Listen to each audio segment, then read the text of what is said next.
Hi, I am Zane, a relationship consultant and psychologist. If this is your first time here, welcome to SDRTV, where we name the things that often go unspoken in relationships and emotional life. Emotional gaslighting is one of the most insidious forms of psychological manipulation. It does not always come with yelling or dramatic confrontations. Sometimes it is quiet. Sometimes it is disguised as concern, logic, or even love. But it always leaves the same mark: a slow erosion of your confidence in your own feelings, memories, and instincts. What emotional gaslighting really looks like. Gaslighting is not always someone shouting that you are crazy. Often it sounds like you are overreacting. That never happened. You are too sensitive. These phrases might seem harmless at first, but when repeated over time, they chip away at your trust in your own reality. You start to second-guess your reactions. You replay conversations in your head. You ask yourself, was I really wrong? Did I make this up? Emotional gaslighting makes you feel like the problem is not what happened, but that you dared to feel anything about it. Why it hurts so deeply. The pain of gaslighting is not just in being dismissed. It is in the confusion it creates. It is in the loneliness of doubting yourself, while the world keeps telling you to listen to reason.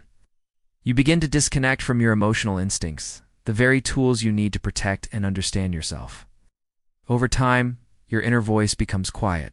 You start looking outside of yourself for truth, for validation. But that only deepens the dependence, and the cycle repeats.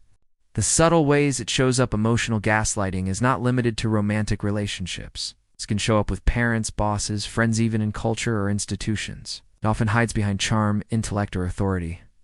Sometimes the person doing it genuinely believes they are right, but intention does not erase impact.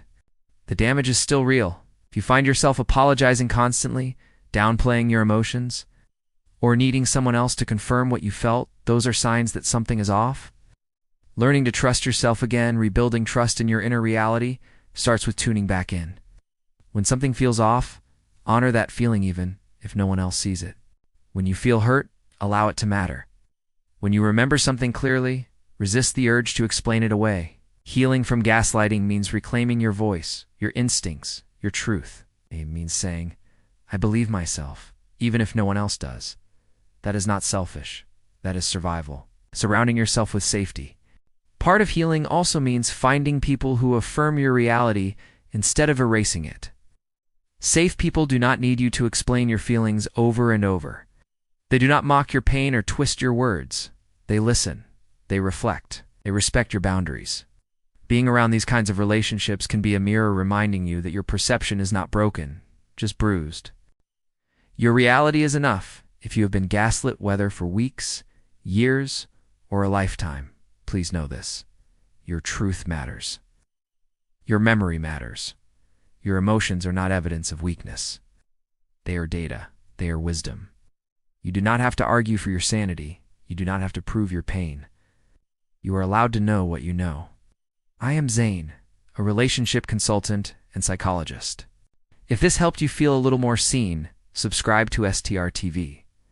This space is here to remind you, your reality is valid and you can trust it again. Next time, we will talk about emotional overfunctioning, why we try to fix everything, and how to stop.